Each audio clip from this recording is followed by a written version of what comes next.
everybody. Welcome back to Just Keep Parenting this week. Hope you've had a great week. We've been working a lot.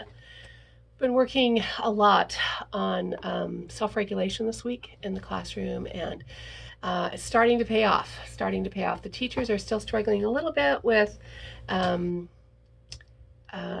talking about boundaries, right? They're still afraid to put boundaries out. And so, anyway, something's been on my mind this week, and that is, right, um, turning resistance into cooperation.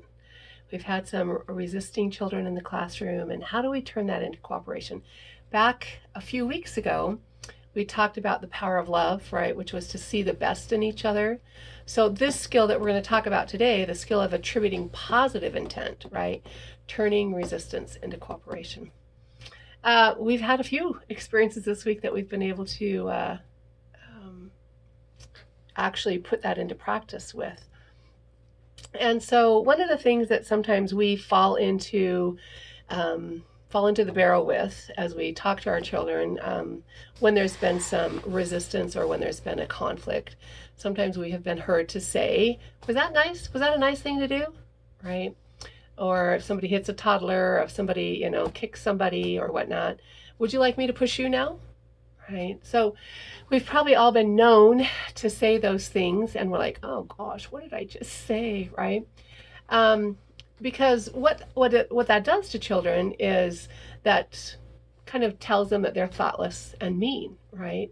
And it may escalate from there, right? Because we've just put them back into their brainstem if they weren't there before, and it could very well escalate for them and for us, right?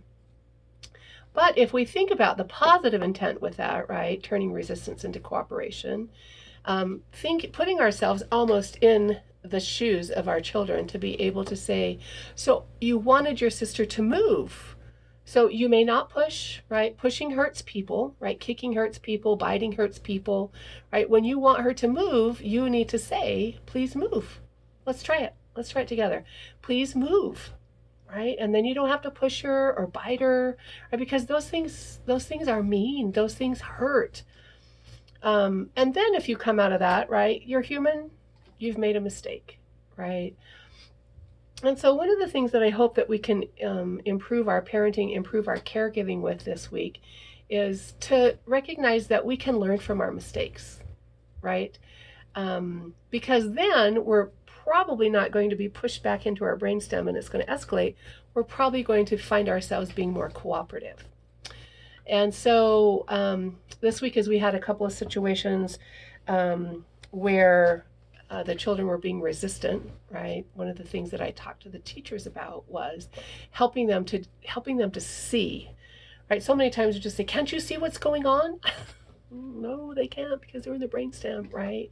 Or that perspective taking is not online yet for them, depending on the age, right? And I'm mostly speaking to 4 to 6-year-old children, but sometimes we can either take it down a notch or take it up a notch to kind of help those kids on both ends of the continuum. I think that one of the things that we forget as caregivers is that our approach to our children's mistakes will shape how they approach mistakes for the rest of their lives. A few months ago, I put a video up about the power of modeling. And, so many times we want them to do what we say and not what we do. And yet, so many things they do just because they saw us do it. Right. I remember I was teaching class this morning, and I remembered a funny story. We were talking about what are we seeing in the classroom that teaches us, that informs us about what's happening in the home, right? As we're talking about the types of caregiving, authoritative, authoritarian, and permissive. And so I was telling the students this morning about a little girl. It's probably been 10 years ago, but she was in dramatic play, and she was on the phone, so she had the phone up to her ear, and she had a whisk that she was working on the dinner with, right? So she was whisking, she was talking on the phone, and she was just talking to whoever it was. I don't know who it was, but she opened the refrigerator door And then she kept whisking and talking, and she hit it with her hip, right? She hit the door shut with her hip. And so I still remember sitting in the booth watching that happen, thinking to myself, wow, her mom is an excellent multitasker, right?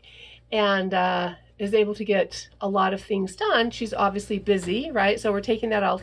And how does that help us help the child, right? And so many things can be shown via their play, right? And so as we look at children and try to figure out how to turn this resistance into cooperation, one of the things that we have to remember that mistakes are just that, right? Mistakes are just mistakes. Mistakes do not mean that children are bad kids, right? Especially if we look at this continuum from birth to age 8, which is the early childhood part of their life. There's so much learning that happens during that time, right? And when we make mistakes, there's another video out on misbehavior, right? That most of the misbehavior that happens in our lives is from adults, right? Because we know how to behave. But when children are learning the rules of behavior, right, it's hard for them to misbehave because they're just trying to figure everything out. So the power of love that we've talked about before reminds us to see the best in each other. It also reminds us that what we offer to others, we strengthen in ourselves. That was a powerful experience this week as we read this book called How Full Is Your Bucket? And it's for children. There's an adult version out, but it's for children. And in this book, this little boy is pretty frustrated at his sister, and she wants to play, and he doesn't want her to, and so she knocks his tower over, right? And then the wise grandpa says, you know what? Everybody's carrying a bucket above their heads. And as he goes throughout his day, he recognizes that everybody does have a bucket, right? And so he's starting to notice that. And we had a lesson a few months ago about body language. And so as I was reading this story, the children were like, yeah, look at their body language. That's right. He's not happy. He needs more drops in his bucket, right? The next day, a teacher was teaching about somebody doing it a different way, and that's okay, because we're having a couple of struggles with that in the classroom. And as she was showing pictures, she had a social story on the smartboard, and as she was showing pictures of this, one of the little girls raised her hand and she said, oh my gosh, he needs more drops in his bucket.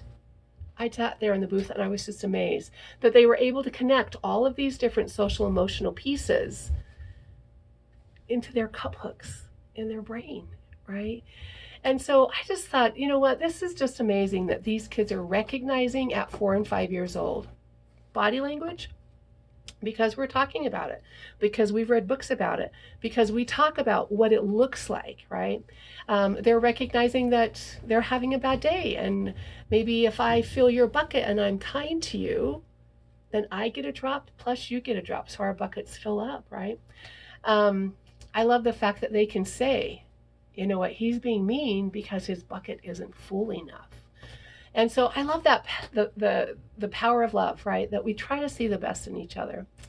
I love the fact too that as we, teach children that to err is human, right? To forgive is divine. And I hope that we can approach our mistakes more lovingly that way.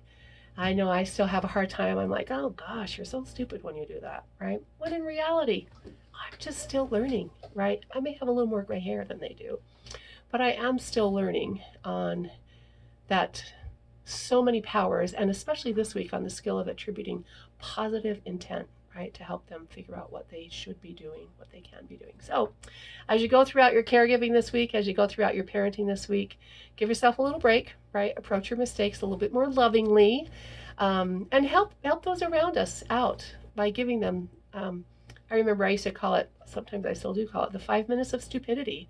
Somebody cuts me off, I'm like, wow, they must be having a really bad day, right?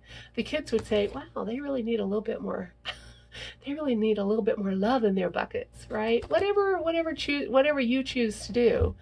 But as we approach our parenting and our caregiving, right, to be able to help them understand how to do that. We have a great weekend, everybody. Just keep parenting. Thanks for joining us today.